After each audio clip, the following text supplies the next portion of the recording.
Record वही तोड़ता है जिसके रगों में खून नहीं जुनून दौड़ता है। नमस्कार, मैं हूं आपके साथ साहिल केरनी। आप देख रहे हैं खेल खिलाड़ी। अक्सर हम खिलाड़ियों के प्रदर्शन के बारे में इस खास कार्यक्रम में चर्चा करते हैं, पर हम आज एक ऐसे खिलाड़ी से आपको मिलवाएंगे जिन्होंने पूरी दुनिया में भारत का परचम लहराया है, जिन्होंने न सिर्फ जम्मू कश्मीर का नाम रोशन किया बल्कि भारत को विश्व पटल पर लाया है। 24 बार जिला स्वर्ण पदक उन्होंने जीते हैं। सबसे पहले आपको दिखाते हैं कौन कौन से आयाम उन्होंने हासिल किए हैं। 24 बार जिला स्वर्ण पदक विजेता, 28 बार राज्य स्वर्ण पदक विजेता,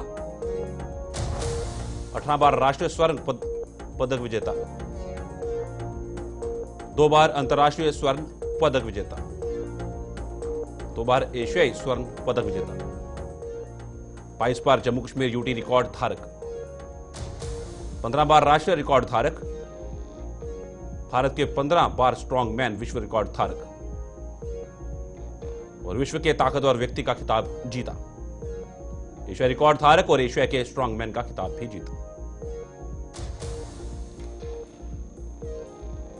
पावरलिफ्टर सुमित खत्याल से हम खास बातचीत भी करेंगे और पावरलिफ्टिंग में अब तक बड़े आयाम इन्होंने हासिल किए हैं और अब रुक करेंगे, हम उनसे चर्चा जारी करेंगे क्योंकि चर्चा करने का विषय है जिस तरीके से कई आयाम उन्होंने हासिल किए हैं। आपका बहुत बहुत स्वागत है सुमित थकियाल हमारे इस खास चर्चा में शामिल होने के लिए और हमें समय देने के लिए। और जिस तरह से आपके बारे में आज चर्चा की जाए तो कैसा लगता है इस मुकाम पे पहुंच के, और आपकी जर्नी यहां तक पहुंचने के लिए कैसी रही? कितनी मुश्किलात का सामना करना पड़ा या बहुत आसानी से पहुंच गए? कितनी मेहनत करनी पड़ी और क्या क्या देखना पड़ा? सर सबसे पहले तो मैं गुलिस्तान न्यूज़ को थैंक यू बोलूँगा कि उन्होंने अपना एक कीमती वक्त निकाल के मेरा इंटरव्यू कवर किया, उसके लिए बहुत बहुत धन्यवाद। सर ये मेरे लिए मेरी पावर लिफ्टिंग की जर्नी काफ़ी डिफ़िकल्ट रही थी क्योंकि ये पावर लिफ्टिंग एक ऐसी गेम है, इसमें काफ़ी सारी इंजरीज आती हैं, काफ़ी सारे मतलब ऐसा टाइम आता है कि तुम बेड से भी नहीं उठ सकते हो जब इंजरी आती है। इसकी प्रैक्टिस तो दूर की बात है कि तुम लोग कर सको। तो सर मैंने 2021 में पावर लिफ्टिंग को स्टार्ट किया था। उसके पहले मैं ना हरियाणा, महाराष्ट्र, गुड़गांव जाता था कंपटीशन देखने के लिए सिर्फ। तो ऐसे नॉर्मल जिम का शौक था कि हाँ भाई जिम जाऊंगा, बॉडी फिट करूंगा। फिर वहाँ पे देखता था ना कि जब बच्चे जो पावर लिफ्टिंग करते थे वो काफ़ी सारा वेट लगा रहे हैं, तो मैं भी ट्राई करता था कि क्या पता अगर ये लोग लगा सकते हैं, अगर मैं भी थोड़ी सी मेहनत करना चाहूँ तो क्या पता मैं भी लगाऊंगा। तो सर उससे अकॉर्डिंग मैंने फिर पहले कंपटीशन को नोटिस किया, वहाँ पे जाके बच्चों को देखता था कि बच्चे कैसे खेलते थे, क्या रूल रेगुलेशंस होते थे। तो फिर मैं अपनी जिम में आके ना अपनी प्रैक्टिस करता था। तो सर फिर मैंने 13 मार्च 2021 में पहला एक डिस्ट्रिक्ट कंपटीशन खेला था अपना, और उसमें मेरा गोल्ड मेडल आया था। तो जब मेरा एक गोल्ड मेडल आया तो उससे मेरे को काफ़ी मोटिवेशन मिली कि अगर मैं यहाँ तक पहुँचा तो अगर मैं थोड़ी सी मेहनत और करूँगा और अपनी मेहनत पे ज़्यादा फोकस करूँगा तो मैं एक टाइम ऐसा आएगा कि जब मैं न्यूज़ में देखता था कोई इंटरनेशनल मेडल ला रहा था, कोई एशिया मेडल ला रहा था, तो उसका काफ़ी प्राउड मोमेंट होता है कि अपने हिंदुस्तान का झंडा तुम्हारे जब कंधे पे होता है और तुम बाहर जब जाते हो तो एक बड़ा प्राउड मोमेंट होता है। तो मैं सोचा था वो दिन कब आएगा जिस टाइम पे मैं भी एक ऐसे मुकाम पे पहुंचूंगा। पर उस टाइम पे सिर्फ ये चीज़ था कि अगर मेहनत करूंगा तो मैं भी पहुंच जाऊंगा। तो अपनी नीयत को साफ रखा था, अपनी मेहनत पे विश्वास रखा था मैंने। और ये जर्नी मेरे लिए काफ़ी डिफिकल्ट इसलिए क्योंकि मेरे पापा जो थे वो एक प्राइवेट वर्कर थे जी। और आज के टाइम पे एक प्राइवेट वर्कर सिर्फ अपने बच्चे को पढ़ा सकते हैं और ज़्यादा से ज़्यादा वो अपने बच्चों के शौक पूरे कर सकते हैं। और सर जो पावर लिफ्टिंग गेम है काफ़ी कॉस्टली है, तो ये अगर हमें गेम करनी हो तो इसके लिए हमें काफ़ी सारी डाइट्स, सप्लीमेंट, उसके बाद हमारे जो प्रॉपर कॉस्ट्यूम वगैरह होते हैं, कंपटीशन की फीस वगैरह होती है, तो वो सारी चीज़ें हमें देखनी होती है। ठीक है, मैं यहाँ पे ना एक ये आप जैसे हमने बात की है कि काफ़ी कॉस्टली रहता है और साथ में हमें बहुत से सप्लीमेंट्स लेने पड़ते हैं। सप्लीमेंट्स का मैं जिक्र करूंगा। अक्सर हम सुनते हैं कि सप्लीमेंट्स भी एक तरीके से लिए जाते हैं क्योंकि वो बॉडी पर कहीं ना कहीं इफेक्ट करते हैं। तो इसके बारे में आप जो हमारे व्यूअर्स हैं उनको क्या बताना चाहेंगे? उनकी जो शंकाएं उठती हैं मन के अंदर, उनको किस तरह से दूर करेंगे? सर सबसे पहले तो मैं ये चीज़ क्लियर करना चाहता हूँ कि मैं प्योर वेजिटेबल हूँ, कि मैंने आज तक कभी भी प्योर वेज हूँ, मैंने कभी नॉन वेज नहीं खाया हुआ। तो मैं खाली प्रोटीन का यूज़ करता हूँ, वो भी इसलिए करता हूँ क्योंकि हमारी पावर लिफ्टिंग गेम ऐसी है कि इसमें आपको प्रोटीन लेवल की ज़रूरत पड़ती है आपकी पावर वगैरह के लिए, आपकी मेंटली स्ट्रेंथ के लिए, फिजिकली स्ट्रेंथ के लिए आपको ये चीज़ें यूज़ करनी पड़ती हैं। बट इस चीज़ को अगर आप लिमिटेड यूज़ करोगे चीज़ काफ़ी प्यारी है। अगर आप उसको मतलब अब स्टीरॉयड को यूज़ करना शुरू कर दोगे, अपनी सेहत के साथ खेलोगे, तो वो चीज़ का कोई फ़ायदा नहीं होता है। सर काफ़ी सारी फेडरेशन ऐसी हैं कि जिसमें हम लोग देखते हैं बच्चे स्टीरॉयड लगा रहे हैं, कभी किसी की जान जा रही है, कभी कुछ जा रहा है, तो उस चीज़ का कोई फ़ायदा नहीं। अगर आप 2 साल के लिए खाली पावर लिफ्टिंग में घुसते हो या कोई भी गेम में घुसते हो सिर्फ इसी लालच के लिए कि दूसरा बंदा अगर इतना वेट लगा रहा है तो मैं भी उतना लगाऊंगा, हमें पहले ये चीज़ देखनी चाहिए कि हमारी जितनी कैपेसिटी है हमें उतना ही हर एक चीज़ को यूज़ करना चाहिए, और जितनी हमारी खुद की पावर है पहले उसको यूज़ करना चाहिए हमें। और सर हमारी अभी ठीक जम्मू है, में मतलब आपका ये कहना है साफ तौर पर कि जो स्टेरॉइड्स हैं वो लेना किसी हद तक जो है वो ठीक रहते हैं, उसको उस तरीके से नहीं लेना चाहिए कि दूसरे को देखे कि वो अगर कर रहा है तो मुझे भी करना है, और सिर्फ साल 1.5 साल में आप पावर लिफ्टिंग बंद कर दें या वेट लिफ्टिंग बंद कर दें तो फिर बाद में मुश्किल का सामना करना पड़ेगा। कुछ इस तरीके से आप कहना चाहते हैं? नहीं सर, जो स्टेरॉइड है ये सबसे गलत चीज़ है वैसे अगर देखी जाए सही मैटर में, बट ना सारे लोग क्या करते हैं इसका गलत यूज़ करते हैं जी। अब गलत यूज़ इसलिए करते हैं कि अगर कोई देखेगा कि ये इंसान 100 kg लिफ्ट लगा रहा है तो मैं ज़्यादा लगाऊंगा, जबकि वो अपनी ना एज देखते हैं ना ये चीज़ देखते हैं कि एज के अकॉर्डिंग प्रॉपर आपको इस पर डॉक्टर के मतलब गाइडेंस के अकॉर्डिंग, अपने कोचिज़ के गाइडेंस के अकॉर्डिंग ये चीज़ें यूज़ करनी चाहिए।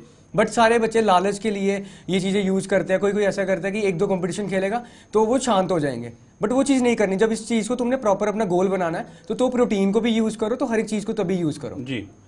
अच्छा, मुझे एक चीज़ और बताइएगा सुमित जी, जिस तरह आपने अपनी जर्नी के बारे में जिक्र किया, आपने जम्मू कश्मीर में भी खेला, आपने जम्मू कश्मीर बाहर जाके भी खेला, उसके बाद आपने इंटरनेशनल्स भी खेले, तो इन सब के में आपको क्या फ़र्क नज़र आया कि जम्मू में बेहतर सुविधाएं जो वो उपलब्ध होती हैं या फिर जम्मू से बाहर, या फिर अंतर्राष्ट्रीय स्तर पर जब जाते हैं खेलने के लिए वहाँ पर जाके?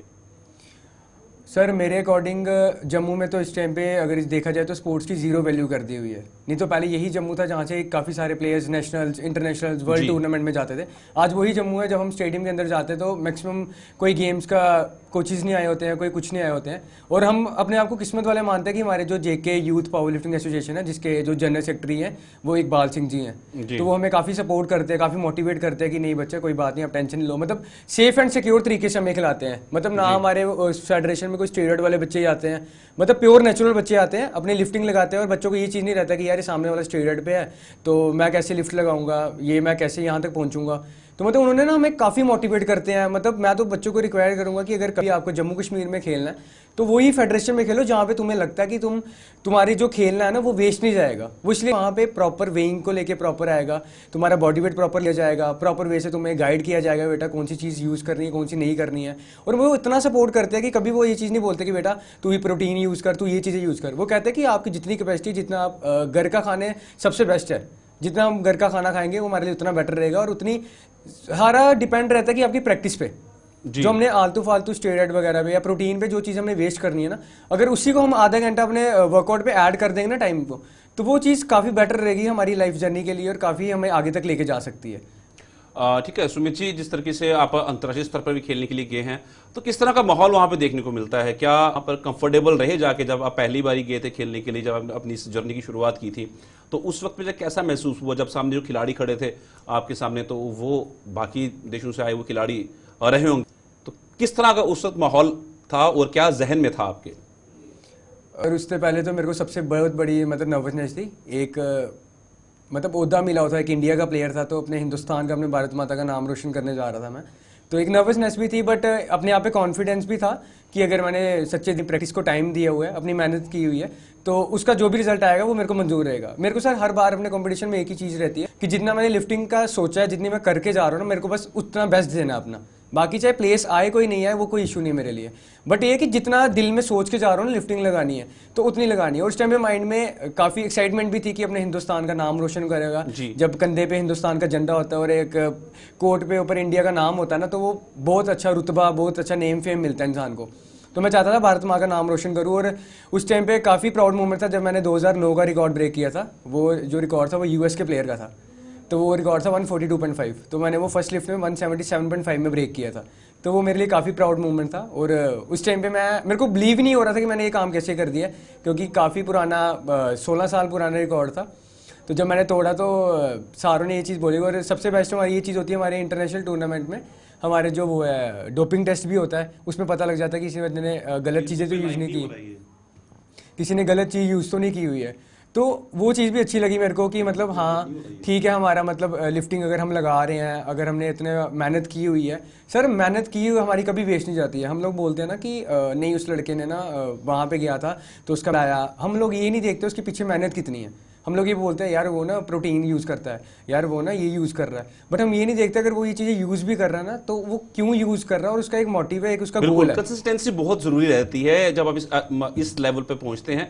मैं आपको टोका पर मैं सिर्फ आपसे एक बात जानना चाहता था, जब आपने इंडिया की बात की, जब अपने वर्ल्ड रिकॉर्ड ब्रेक किया और जब तिरंगा आपके हाथों में था, तब कैसी फीलिंग थी? वो कैसा मोमेंट था जब वो दिन आया था?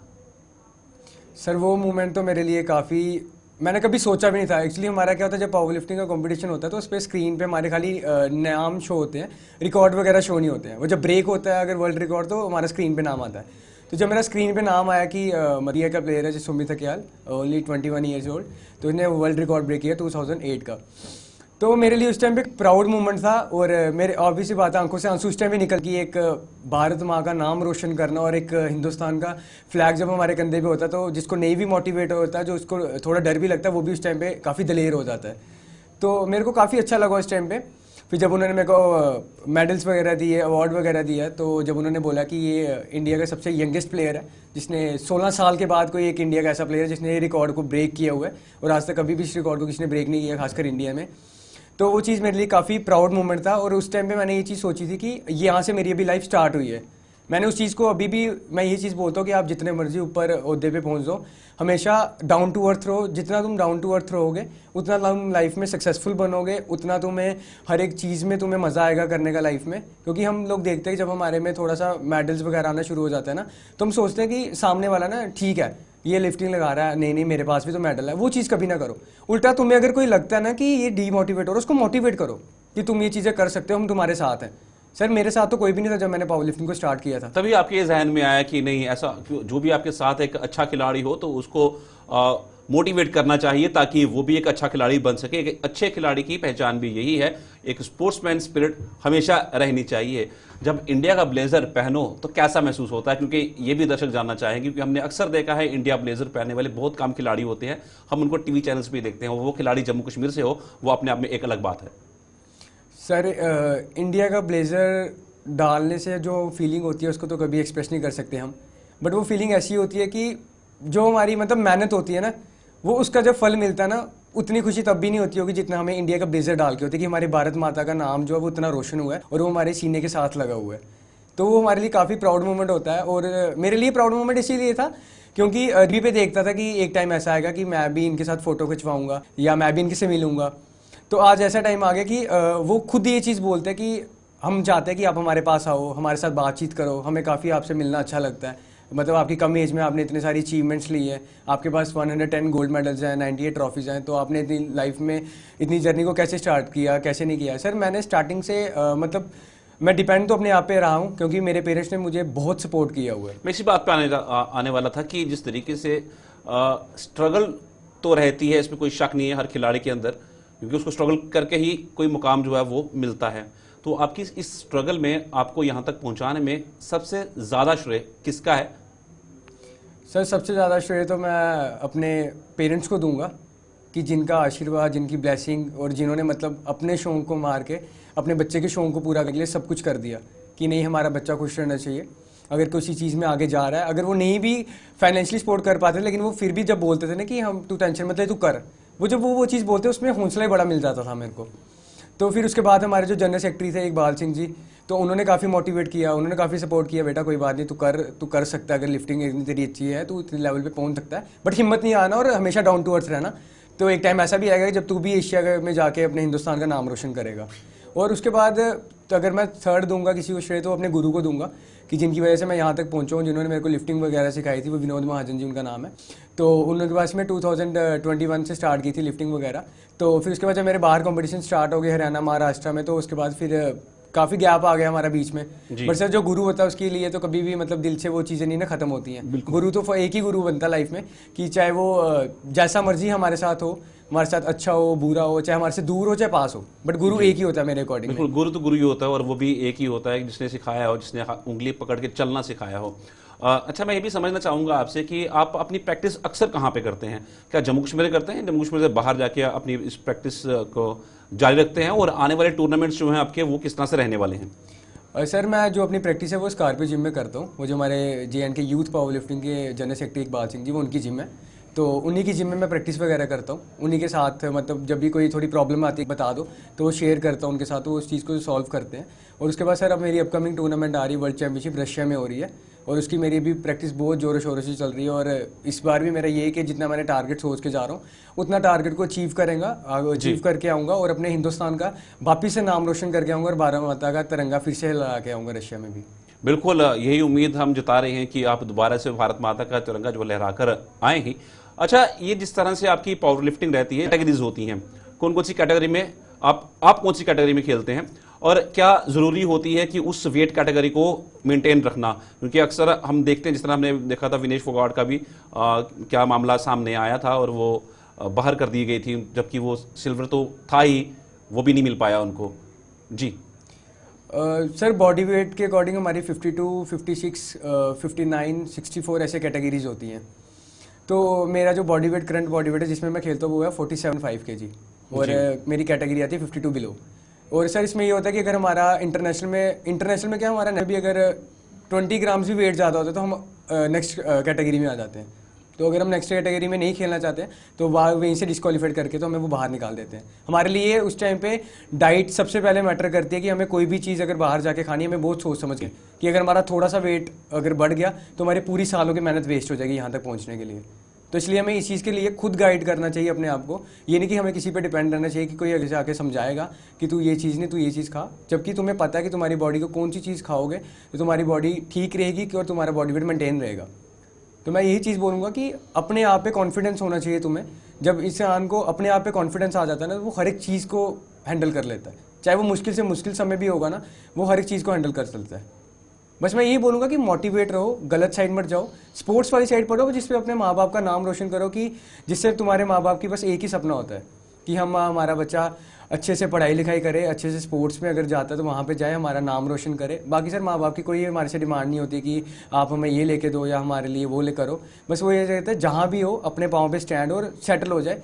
काफ़ी प्राउड मोमेंट होता है जिस टाइम पे एक बेटे के नाम से माँ बाप को जाना जाता है। बहुत बेहतरीन बात की है आपने, क्योंकि अक्सर हम एक बात को हमेशा कहावत को याद रखते हैं, पूत कपूत सुना है पर माता कुमाता कभी नहीं होती। और आज एक पूत ही सोचता है, ये सोच रखता है आज के इस जमाने के अंदर। तो बहुत बेहतरीन बात है ये, तभी तो आपको वो आयाम हासिल हुए हैं जो कोई करना चाहता है पर कर नहीं पाता है। ठीक है, मैं एक चीज़ और समझूंगा आपसे कि इस पावर लिफ्टिंग के अंदर और वेट लिफ्टिंग के अंदर क्या फ़र्क आता है, क्योंकि मैं व्यूअर्स को भी समझाना चाहूँगा, क्योंकि उनके लिए भी समझना बहुत ज़रूरी है। क्योंकि हम जम्मू कश्मीर से एक पावर लिफ्टर देख रहे हैं जो कि भारत का डंका बचा रहा है पूरी दुनिया के। सर वेट लिफ्टिंग में होता है स्नैच और क्लीन और जर्क होता है, और जो पावर लिफ्टिंग होती है इसमें बेंच, डेड, स्क्वाड होता है। ये दोनों गेम्स जो हैं वो दोनों डिफरेंट है। हम दोनों को जज नहीं कर सकते सेम तरीके से सकते हैं, क्योंकि पावर लिफ्टिंग जो है वो अलग है। बट एक चीज़ है, इन दोनों में इंजरी है बहुत है। अगर पावर लिफ्टिंग में इंजरी है तो वेट लिफ्टिंग में भी इंजरी है। कभी शोल्डर मूव हो रहा है, कभी कोई मसल टेयर हो रहा है, कभी कुछ हो रहा है। तो बहुत ध्यान से उस चीज़ को करना पड़ता है कि हमारे लिए कल को कोई प्रॉब्लम क्रिएट ना हो जाए। जैसे अब मेरा नेक्स्ट टूर्नामेंट रशिया की है, तो मेरे को बहुत सोच समझ के चलना पड़ता है कि जितना तू बॉडी वेट लगा सकता है, जितना अपने बॉडी वेट में लिफ्ट लगा सकता है उतना से कम ही लगा, लालच मत कर। अब अगर काम तक पहुँचा है तो उसको लालच मत कर, मेहनत पे विश्वास रख। क्योंकि सर जो बेंच डेड स्क्वाड होता है, बेंच में भी हमारे मतलब चेस्ट पे वेट होता है तो हमें एक रैप लगाना होता है। स्क्वाड में हमारे कंधे पे वेट होता है, हमें एक सिटअप लगा के उठना होता है। डेड लिफ्ट में हमें नीचे से रॉड लगा के ऊपर लॉक करनी होती है। इसके मतलब करने को सारे बोलते हैं कि हम ये कर लेंगे, बट रूल रेगुलेशन होते हैं। अगर हम जब तक हमारा रेफरी डाउन ना बोले हम डाउन कर दे तभी लिफ्ट फेल, लिफ्ट हाथ से स्लिप हो जाए। कभी कभार तो सर ऐसा होता है कि हमारी लिफ्टिंग करते करते हमारे पूरे के पूरे हाथ ही खून से भर जाते हैं। पूरा हमारा जो मतलब मांस वगैरह वो तो उतर जाता है बिल्कुल, वो काफ़ी स्किन ड्राई हो जाती है हमारी। तो हाथ मतलब 15-20 दिन लग जाते हैं, वो ठीक ही नहीं होता है। तो मैं ये चीज़ बोलूँगा, गेम करो, आराम से करो, कभी भी मतलब हर बार में ये नहीं चीज़ करो कि हाँ भाई मतलब इस गेम के लिए भी आपको प्रॉपर कोचिंग जो है, एक अच्छा कोच होना वो बहुत ज़रूरी है, तभी आप जो अच्छा एक खिलाड़ी बन सकते हैं और सीख सकते हैं। हाँ सर, इसके लिए आपको एक अच्छा कोच चाहिए और एक आपको प्रॉपर अपना माइंड को भी फोकस पे ऐसे रखना पड़ता है। अब ये नहीं है कि अगर आप अपनी जिम में जाके मेहनत कर रहे हो तो बाहर जाके तुम फजूल की चीज़ों पे टाइम वेस्ट करो या वारागर्दी करो बाहर जाके, या कभी हम कहीं भी निकल जाते हैं बाहर कि चल ठीक है आज हम यहाँ घूमने जा रहे हैं, वहाँ घूमने जा रहे हैं। ये माना एक स्पोर्ट्स, जो अच्छा स्पोर्ट्समैन पर्सन होता है उसको खाली अपनी प्रैक्टिस से मतलब होता है और अपनी डाइट से मतलब होता है और अपने माँ बाप से मतलब होता है, जिसने अपने शौक को मार के तुम्हें यहाँ तक पहुँचाया। हमारा यही मोटिव रहता है कि हम अपने पेरेंट्स का नाम रोशन करें, कभी कितना करें जिससे हमारे पेरेंट्स का नाम डूब जाए, या हमारे पेरेंट्स को कोई ये चीज़ आके बोले कि ये आप ही का बेटा ना वो जो मतलब ऐसी हरकत करता है। हमारा बहुत प्राउड मोमेंट होता था सर, जिस टाइम पे हमारे पेरेंट्स मेरे घर से निकलते तो सारे बोलते कि उसी के पेरेंट्स हो ना जिसने अभी इंटरनेशनल और एशिया में मेडल लाया। तो वो बहुत प्राउड मोमेंट होता है कि जब हमारे माँ बाप को ये चीज़ें, माँ बाप घर आके बोलते कि बेटा हमें आज ऐसे ऐसे लोगों ने बोला, तो काफ़ी यही मोमेंट होता है जो माँ बाप के लिए काफ़ी प्राउड होता है। बिल्कुल सुमित जी, जिस तरीके से एक अच्छा खिलाड़ी होने का यही एक सबूत है कि आप एक अच्छा इंसान हो, और आपकी बातों से ये साफ तौर पर जाहिर हो रहा है कि आप एक बहुत बेहतरीन इंसान है, जो आप अपनी सोच रखते हैं अपने माँ बाप के लिए, तो ये बहुत अच्छी सोच है। हर एक व्यूअर जो हमें देख रहा है उसको भी यही सोच अपने हमेशा रखनी चाहिए अपने माता पिता के लिए। अच्छा सुमित थकियाल जी, ये जो रॉ पावर लिफ्टिंग होती है, ये फ़र्क क्यों है? सर रॉ पावर लिफ्टिंग और इक्विप्ड पावर लिफ्टिंग में फ़र्क इसीलिए है, जो रॉ पावर लिफ्टिंग होती है उसमें जैसे हमारे स्कूल की यूनिफॉर्म होती है, एक वैसा कॉस्ट्यूम होता है हमारे पास, और उसमें सिर्फ हमारे बेल्ट अलाउड होती है, नी रैप्स वगैरह कुछ मतलब अलाउड नहीं होता। इक्विप्ड पावर लिफ्टिंग है जिसमें हमारे काफ़ी सारे महंगे इंजर टाइटन कंपनीज़ के वो कॉस्ट्यूम्स होते हैं, फिर नी की रैप्स होते हैं हमारे, फिर शूज़ डिफरेंट होते हैं, बेल्ट डिफरेंट होती है। उससे इक्विप्ड पावर लिफ्टिंग क्या होता है कि उसकी ट्रेनिंग भी अलग होती है, उसमें कॉस्ट्यूम वगैरह डालना, फिर कॉस्ट्यूम से सपोर्ट लेना तुम्हें आना चाहिए। और जो रॉ पावर लिफ्टिंग होती है वो होती है कि तुम अपने खुद के दम पे कर रहे हो, वो उस पर हमारा एक यूनिफॉर्म जो नॉर्मल होती है ना, जो 600-700 की आती है, वो एक ऐसा होता है, उस पर कोई सपोर्ट नहीं होता है सर। अब ये चीज़ सामने डिफरेंट होती है, ये सामने पता लग जाता है कि जहाँ पे एक 700 का कॉस्ट्यूम डाला हुआ है और जहाँ पे एक तुमने 25,000 का कॉस्ट्यूम डाला है, इट मीन्स कि कुछ फ़र्क है उसमें, तो तभी तुमने डाल के रखा हुआ है। और जो इक्विप्ड प्लेयर होता है वो उसको प्रॉपर इक्विप्ड तैयारी करता है। बट मेरे अकॉर्डिंग सर रॉ प्रैक्टिस जो होती है वो सबसे बेटर होती है। वो इसलिए बेटर होती है क्योंकि उसमें तुम्हें क्या पता लगता है कि तुम कहाँ स्टैंड करते हो और तुम कितनी लिफ्ट लगा सकते हो। क्योंकि इक्विप्ड में ये है कि मैं नहीं बोलूँगा सर कि इक्विप्ड बच्चे खेलते हैं तो मतलब अपनी मेहनत पे विश्वास नहीं होता, सब कुछ होता है, बट इक्विप्ड प्लेयर को ये होता है कि जो वो कंपटीशन में कॉस्ट्यूम डालते हैं उनको उनका काफ़ी सपोर्ट मिलता है, काफ़ी लिफ्टिंग में काफ़ी बढ़ाव होता है उनका, मतलब काफ़ी लिफ्टें बढ़ती हैं उनकी। और जो रॉ होती है उसमें मतलब आपकी लिफ्टें यही है कि जितनी आपने ट्रेनिंग की होगी उतनी ही लिफ्ट बढ़ेगी, ना आपको कॉस्ट्यूम को सपोर्ट देगा, ना आपकी बेल्ट आपको कोई सपोर्ट देगी, ना आपको शूज़ को सपोर्ट देगा आपका, मतलब वो नॉर्मली वे से होता है रॉ। बड़े सारे लोग बोलते हैं कि आप रॉ पावर लिफ्टिंग करते हो, आप इक्विप्ड नहीं करते हो। सर सारी ये चीज़ बात आती है, एक अपने माइंड पे फोकस होना चाहिए इंसान का कि मुझे अपनी ज़िंदगी में क्या करना है। अब बड़े सारे बच्चे वही बात है, जैसे हमने अभी स्टीरॉयड के बारे में आपने मुझे पूछा कि ये चीज़ अच्छी है या गलत है। एक चीज़ सर लाइफ में अच्छी होती है अगर उसको सही तरीके से यूज़ किया जाए, उसको यूज़ करने का भी हर एक चीज़ों को तब मज़ा है सर। अब स्टेट लेवल पे तुम, नेशनल लेवल पे तुम, अगर इंटरनेशनल लेवल पे तुम, अब तो सर स्टेरॉयड बच्चों ने ऐसे आम बना के रख लिया, कोई जिम भी कर रहा होगा ना बॉडी फिट रखने को, तभी स्टेरॉयड यूज़ कर रहा है अपनी, मतलब ज़िंदगी साल लोग खेल रहे हैं। मैं बोल रहा हूँ कि तुम लोग क्यों खेल रहे हो सर। अब मेरा 4 साल के करियर में मैंने भी आज तक कभी स्टेरॉयड को यूज़ नहीं किया हुआ है जी। मैंने 4 साल हो गए मुझे अपने करियर में, मैंने कभी भी मतलब प्रोटीन में यूज़ कर कि वो मेरी हेल्थ के लिए मुझे इंपॉर्टेंट है, वो मुझे चाहिए होता है, नीड है, क्योंकि मैं नॉनवेज नहीं खाता हूँ इसलिए मुझे नहीं। तो स्टीरॉयड का जो साइकिल था वो मैंने फर्स्ट टाइम खाली एक ही बार मारा था, वो भी 2 मंथ का, वो भी प्रॉपर डॉक्टर की गाइडेंस के, प्रॉपर अपने टेस्टिस करवा के, आज से 2021 में स्टार्टिंग में। उसके बाद 3 साल के बाद मैं मतलब प्रॉपर नेचुरल डाइट पे चल रहा हूँ, क्योंकि सर स्टार्टिंग में खाली आपको बूस्ट करने के लिए वो चीज़ लेनी होती है, बट हम लोग क्या करते हैं उस चीज़ को ना अपनी आदत बना के लिए चलते हैं कि अगर हम वो चीज़ें यूज़ करेंगे तो हम आगे लाइफ में बढ़ सकते हैं, नहीं तो हम बढ़ नहीं सकते। मैं भी एक एग्जांपल हूँ आपके सामने कि मैं नहीं बोलूँगा कि मैंने नहीं लिया हुआ जो चीज़ ली है उसको ली है, बट एटलीस्ट तुम्हें ये चीज़ पता होना चाहिए कि उसको एक लिमिटेड में लो। जब एक सामने एक बच्चा है जो अपनी मेहनत करके आ रहा है और तुम लोग मतलब ये चीज़ें यूज़ कर करके अपना अंदर ख़राब कर रहे हो, सब कुछ कर रहे हो। सर अगर आज काश मैं भी अगर 3-4 साल पे कंटिन्यूसली स्टेरॉयड पे होता तो मैं बस 2-3 साल का मेहमान होता गेम में, फिर मैं भी अपने घर पे बैठा होता आज कि कभी कोई बीमारी लेके बैठा होता ना, मैं इतना प्रैक्टिस कर सकता था। आज नेचुरली डाइट पे चल रहा हूँ तो आज मैं जो नेचुरली डाइट पे चलते हैं वो काफ़ी लॉन्ग टर्म तक आपको मिलेंगे खेलते हुए। जब जो स्टेरॉयड पे होंगे किसी की किडनीज पे इफेक्ट पड़ रहा है, किसी की लीवर पे इफेक्ट पड़ रहा है। अब जम्मू में मैक्सिमम बच्चा जब स्टेरॉयड यूज़ करके खेलता है किसी फेडरेशन में, सारी फेडरेशन में काफ़ी सारी फेडरेशन है जिसमें बच्चा खेलता है, बट हमारी जो JNK स्पोर्ट्स की यूथ की पावर लिफ्टिंग फेडरेशन है उसमें मेरे को ये चीज़ काफ़ी प्यारी लगती है कि उन्होंने साफ मना करके रखा हुआ है कि अगर ये चीज़ आपको करनी है तो आप नहीं खेल सकते हमारी फेडरेशन में। प्रॉपर बॉडी वेट होता है ना, 100 ग्राम में फ़र्क होता है, नहीं तो बड़े सारे प्लेयर ऐसे करते हैं कि सर हमारा 100 ग्राम का ही फ़र्क है ना, चलो कोई नहीं आपको हम डाल देते हैं कैटेगरी में। वो चीज़ क्या होता है कि जो मेहनती बच्चा होता है वो पीछे रह जाता है। चलो एक मेरा आखिरी क्वेश्चन रहेगा, 30 सेकंड तक जवाब देने, समय मेरे पास कम है। जिस तरह से स्टीरॉयड्स की आपने बात की है और आप खुद वेजिटेरियन हैं, तो हम ये सोच के चलें कि एक पावर लिफ्टर को जरूरी नहीं है कि वो नॉन वेजिटेरियन ही हो, उसको अंडे ही खाने पड़े। हाँ सर ये इंपॉर्टेंट नहीं होता कि हम अंडे, काफ़ी सारी चीज़ें हैं जो हम खा सकते हैं, काफ़ी सारे दालें वगैरह हैं, काफ़ी सारे सर जो घर की डाइट में मजा है ना, तो वो घर की डाइट में। अब हम हरियाणा वाली साइड चले जाते हैं, वहाँ पे इतने सारे बच्चे देखते हैं हम कि वो अपनी देसी डाइट पे होते हैं, जो घर की डाइट होती है। तो हम उनको क्या बोलेंगे, तुम लोग मतलब क्या नॉनवेज खा रहे हो, तुम लोग मतलब ये नहीं खा रहे, तुम कहाँ से पावर लेके आ रहे हो। सर एक अपने माइंड को जब तुमने फोकस रखा ना, मुझे वो चीज़ करनी है, फिर उसमें ना तुम्हारी डाइट बीच में आती है, ना तुम्हारे कोई भी चीज़ बीच में आती है। संकल्प जो है वो बहुत जरूरी हो जाता है। जाते जाते एक आखिरी बार आप हमारे कुछ व्यूअर्स को कुछ कहना चाहें तो आप कह सकते हैं। सर मैं हर किसी को एक ही चीज़ बोलूँगा कि काम वो करो जिससे तुम्हारे माँ बाप का नाम रोशन हो। अगर तुम स्पोर्ट्स में पढ़ना चाहते हो, तुम स्पोर्ट्स में पढ़ो, बट खुद की मेहनत करो। अगर पेरेंट्स की तरफ से तुम्हें फाइनेंशियली सपोर्ट नहीं मिल पा रहा है, क्योंकि सारे पेरेंट्स अब एक जैसे नहीं होते, कोई बिजनेसमैन होता है, कोई प्राइवेट वर्कर, तुम खुद चलो ना। मैं भी खुद चलो सर, मैंने जिम में ट्रेनिंग की जॉब भी की हुई है, एज ए स्वीपर की जॉब भी की हुई है। क्यों छुपाना किसी से की है, क्योंकि मेरा शौक था यहाँ तक पहुँचना। और आज मैं यहाँ पे आपके सामने बैठा हूँ, मैं क्या बोलूँगा कि मतलब मेरे पेरेंट्स ने मेरे को मतलब फाइनेंशियली सपोर्ट नहीं कर पाए तो मैंने अपनी गेम को स्टॉप कर दिया। नहीं, उन्होंने मेरे को बहुत सपोर्ट किया है, फाइनेंशियली भी सपोर्ट किया जहाँ तक वो कर सकते थे। बट उन्होंने मुझे एक ही चीज़ सिखाई थी, बेटा अगर कुछ करने की चाह है ना तो उस पर सच्चे दिल से लगाओ, तुम्हें भगवान भी साथ देगा। आज चल रहा हूँ, आज आपके सामने बैठा हूँ, अपने हिंदुस्तान का नाम रोशन कर रहा हूँ और आगे भी करता रहूँगा। बस ड्रग्स की तरफ नहीं जाओ और अपने को आपको कोशिश करो कि अच्छी जगह जाओ, स्पोर्ट्स की तरफ जाओ जहाँ से तुम्हें कुछ मिलना है, जहाँ से नेम फेम बनना है। वहाँ नहीं जाओ कि जहाँ से जहाँ से निकल रहे तुम गली से तो लोग तुम्हें मतलब पीछे से गालियाँ दे या पीछे तुम्हारे बारे में कुछ भी बोले। काम वो करो जिससे तुम्हारी रिस्पेक्ट हो। बिल्कुल, बहुत बेहतरीन बातें की हैं। जहाँ चाह वहाँ राह और दृढ़ संकल्प आपको कहीं से कहीं पहुंचा सकता है। उसकी एग्जाम्पल हमारे सामने बैठे हैं सुमित थकियाल। आपका बहुत बहुत धन्यवाद हमारे साथ इस खास चर्चा में जुड़ने के लिए। हर इंसान को अपनी मंजिल की तलाश है, मंजिल की जुस्तजू के चलते ही वह अपना जीवन सफर में झोंक देता है।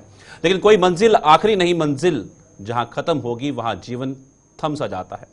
और जीवन रुकने का नाम नहीं है, चलने का नाम है। जिस दिन से चला हूं मेरी मंजिल पे नजर है, आंखों ने कभी मील का पत्थर नहीं देखा।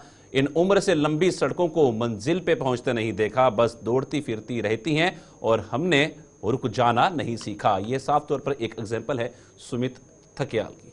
फिलहाल आज के खेल खिलाड़ी में इतना ही, दीजिए इजाजत, नमस्कार।